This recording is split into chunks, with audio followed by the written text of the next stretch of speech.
Hello, good afternoon. This is the Lock Doc coming back to you. So today, again, rummaging around in the boneyard of my office, I found this old, I'd be willing to bet it's probably a 7800 made by Sargent. Probably around the 1990s, 2000, somewhere in that 10-year period. Um, One of the reasons I know it is a Sargent's one of the only companies that puts this little red indicator on the locking hub. If you look over on the opposite side, it's a little short piece. But all companies typically have something here, but Sargents are the only ones that actually mark it. If this was... Okay. But anyways, looking at it upon first examination, there's nothing down here, so you have no way to attach knobs, or, well, it'd only be knobs in this case. So there's nothing there. There's nothing up here to secure the cylinder in place. So I do know I'll need to add at least those two pieces on the inside. So lucky enough, I do have two other lock bodies. Here's one, which has the cylinder retaining piece, and another one here that has the hubs that I'm looking for. I suppose I could take them out of the other one too, but anyway, so let's open it up, see what we got. All right.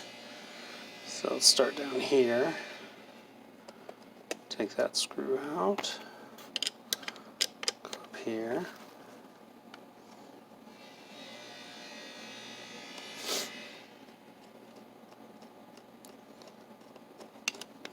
One thing also to make note of, if you notice up here, it's got this slotted groove here as well as a little hole. Newer styles just have a slot right here, and then they have two screws going through. So I'd be willing to bet, yeah, see, since there's only one screw there, that means that they had one screw that pretty much secured the cylinder in place. Whereas now they just have two little, I think they're like 8x32 screws that come through a plate and secured in place.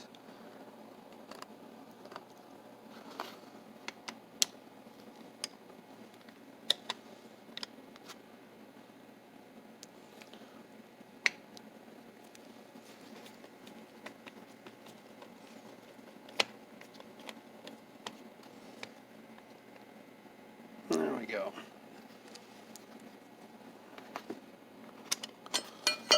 Alright, so on the inside, I was correct. Okay, obviously missing that piece and missing the hubs down here. Within this lock, I found a plastic bag that contained this piece. Within that bag was also this piece, and I know this piece is the piece that it kind of sits. You see how that's got that shape? That shape actually kind of sits within the case here, over here, which means it was also missing a piece that I wasn't even aware of. So we'll make sure to add that back in there when we're all said and done. So anyways, to start taking it apart, I would start up here. Take that piece out. And then we'll take the deadbolt out. Take this turn hub out and this spring.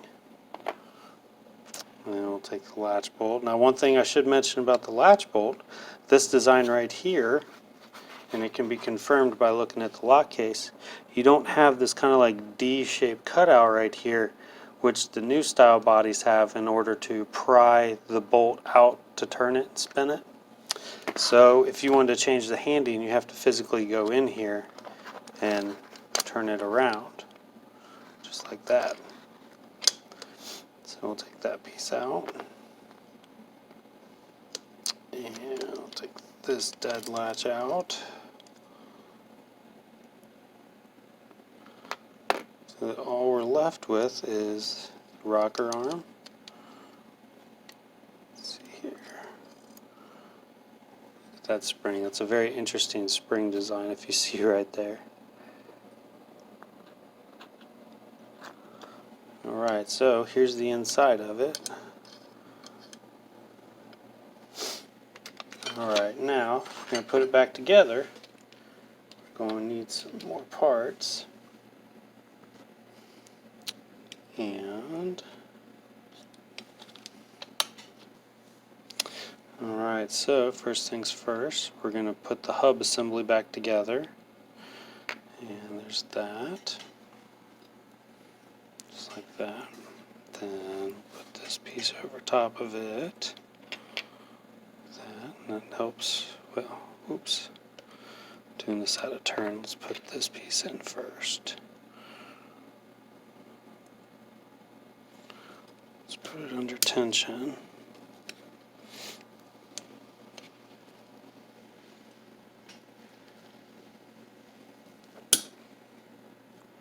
Alright, so that piece stays in. Now we can put this piece in. This just acts as a filler piece to kind of help prevent that spring from moving around on the inside. Oh, how did this go?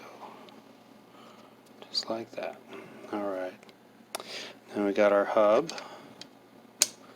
It's in there like that. Notice how both sides are notched. And we got another filler plate here, which means the spindle does not go all the way through the lock.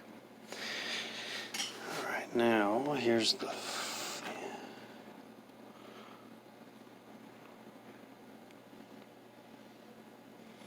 See, I had the red side up, so I want this to go in here like that.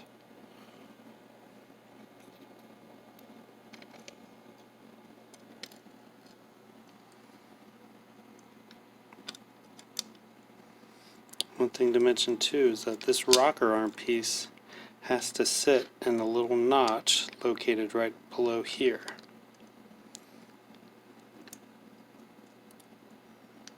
Okay, so that piece goes there. Then put our latch bolt back in there.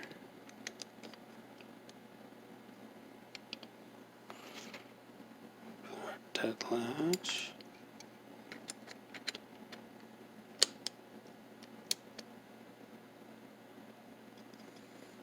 This piece has a little hole over on this post that it has to sit into, just like that.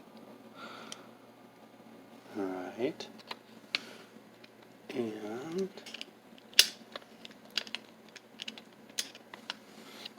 I'd mentioned this piece earlier. This piece gets put in at this point right over here. And let's see here. It's kind of an awkward spring to put into place.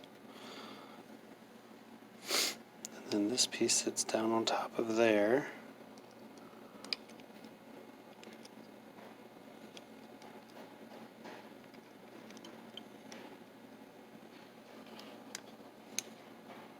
Just like that. And again, it's a fine little balancing act right there. Alright, now we're getting to the deadbolt piece. And see here, no, let's put the hub in first. Just like that.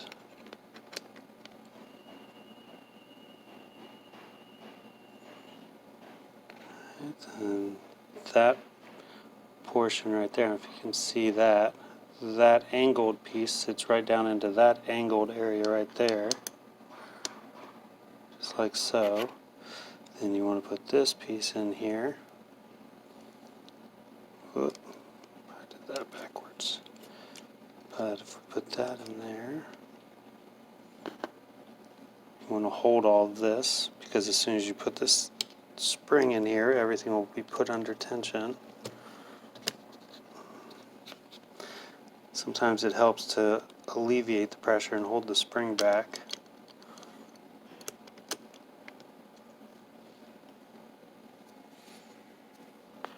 Alright, so this is it, all said and done.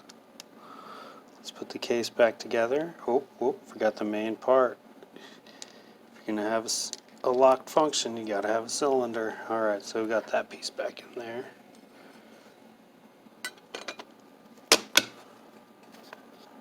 First try, wow, I like that. Okay.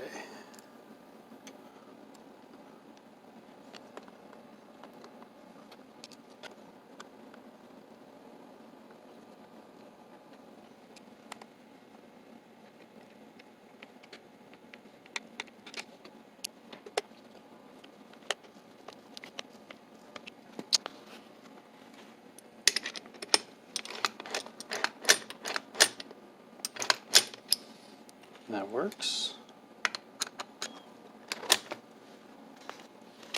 If you notice down here too, that's lock, unlock. And if we flip it over to the unlock side, let's see if the knob retracts the deadbolt. Nope. Okay, so it would be considered a dormitory exit function, but nonetheless, it does have a deadbolt, does have a lock side, and it does take a cylinder, so it would be great for an outside door. Other than that, if you liked the video, feel free to leave any comments or questions below. Thank you very much. Have a great day.